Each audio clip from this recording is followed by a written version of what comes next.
कोई आपसे बिल्कुल सच्ची मोहब्बत करता है, उसको इस बात से फ़र्क नहीं पड़ता कि आपने उसको कितना नज़रअंदाज किया। आप जब भी उसकी तरफ लौटें, वो पूरे खलूस और सच्चे दिल से आपको तस्लीम करता है।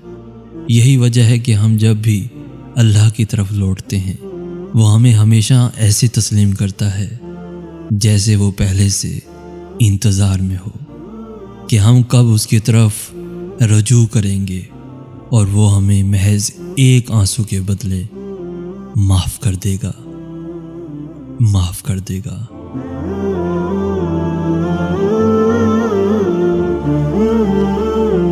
कहना तो चाहिए कि लाइक, शेयर और सब्सक्राइब करें, मगर मुझे लगता है कि आप वही करेंगे जो आपका दिल चाहता है। तो अल्लाह हाफिज़।